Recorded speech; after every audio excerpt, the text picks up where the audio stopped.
Hello everyone, welcome to my channel. I hope everyone is having a wonderful day. Unexpected news.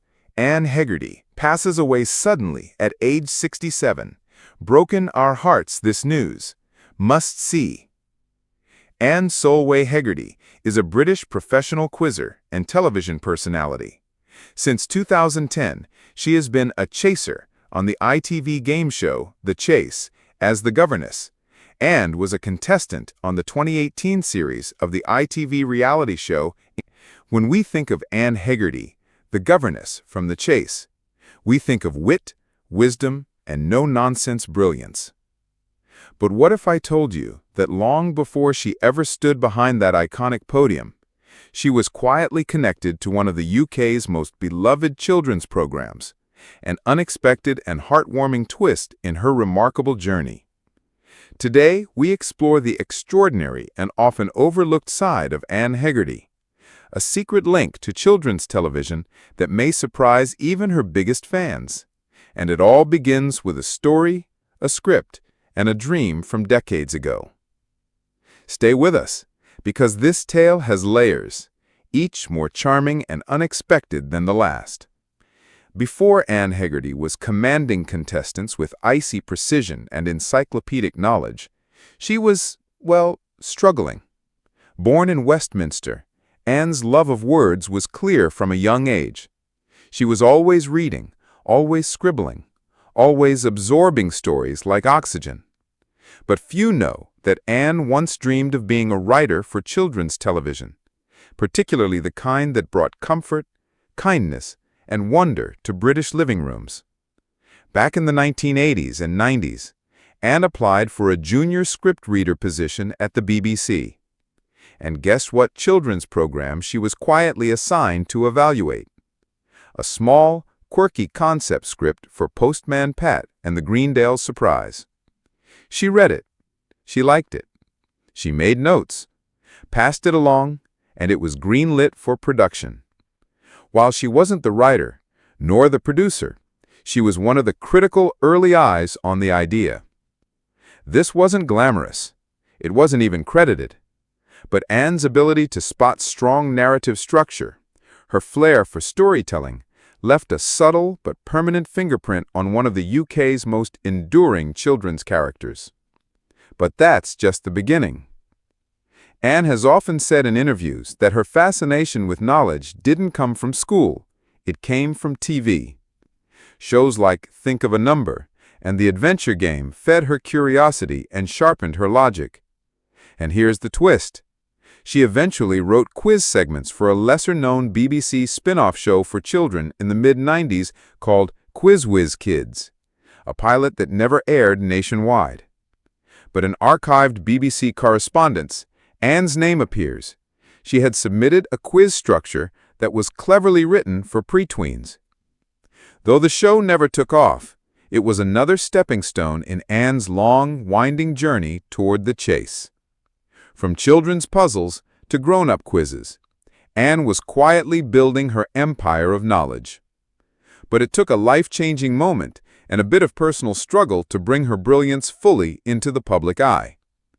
Many fans discovered a more vulnerable side of Anne when she entered the I'm a Celeb jungle in 2018. It was there that Anne bravely revealed she was diagnosed with autism in her 40s. What does this have to do with children's TV? Everything. Because Anne said it herself. Children's programming was a safe, comforting space during her childhood. Shows like Jackanory, Play School, and Blue Peter gave her structure, order, a sense of peace. And as she grew older, her work with the BBC, though brief, felt like coming full circle. From the little girl who watched the telly to the woman influencing it, even in small ways. Here's something many Chase fans missed. On a special children's episode of The Chase, Anne was asked a question about Bagpuss. Her face lit up. She not only got the answer right, but she went on to explain the show's impact on British culture.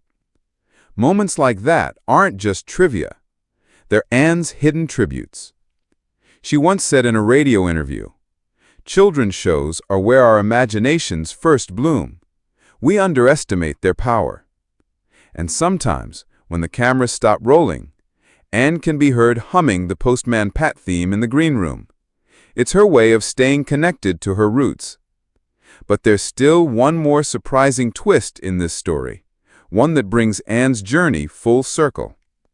In 2024, Anne quietly began working on a children's book of her own, based on logic puzzles and a brave, clever young heroine named Greta who loves quiz shows. Inspired by her own experiences, the book is set to blend education with entertainment, an homage to everything Anne once admired in BBC children's programming. And here's the best part. Her publisher has confirmed the manuscript is nearly complete. Fans could soon see Anne's work on shelves, in classrooms, and perhaps even animated. A full-circle journey, from the BBC's dusty script room to bedtime stories written by the governess.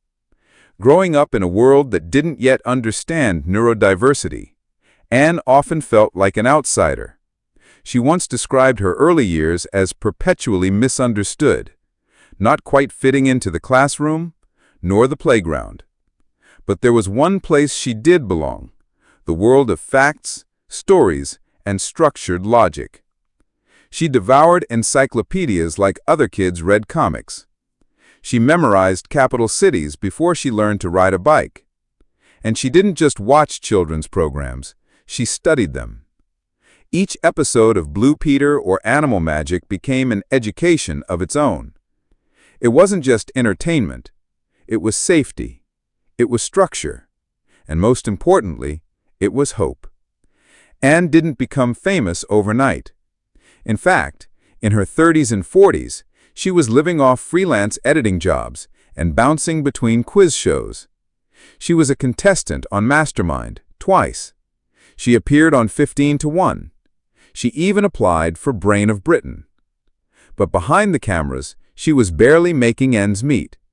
Her flat was small, her fridge often sparse. But what kept her going? A quiet belief that knowledge mattered, that her mind was her map, her shield, her future.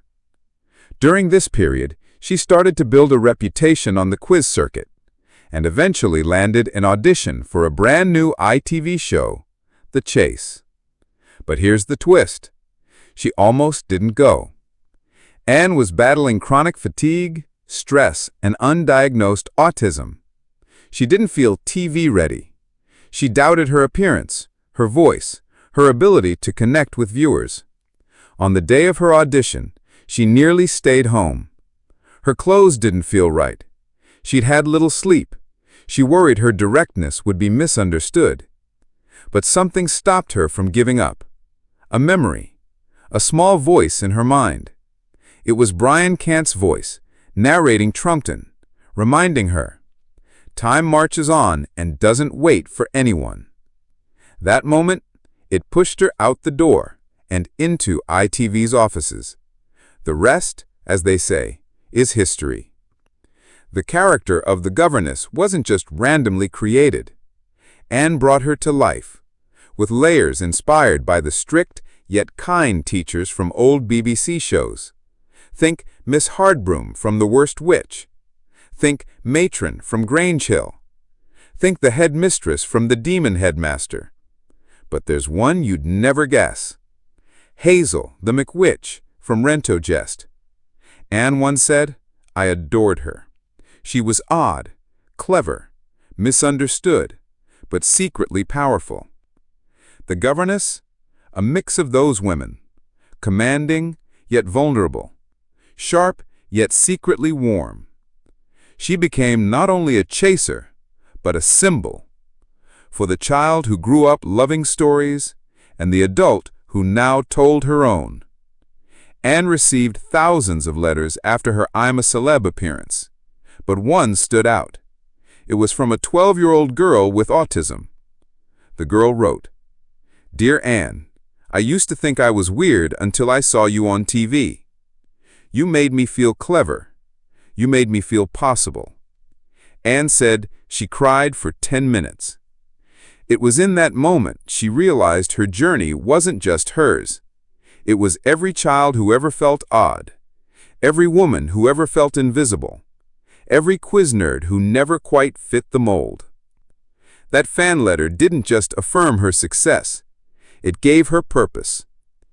In 2022, Anne was approached by the BBC to be part of a nostalgia documentary about how children's programming shaped British culture. She filmed a full segment discussing Why Don't You?, Play School, and even Postman Pat. The producers loved it, but due to scheduling issues and rights conflicts, the project was shelved. Anne was disappointed, but not disheartened. She later shared parts of her interview on social media, reminding fans just how deeply TV shaped who she became. It was another quiet moment where she let her guard down. The government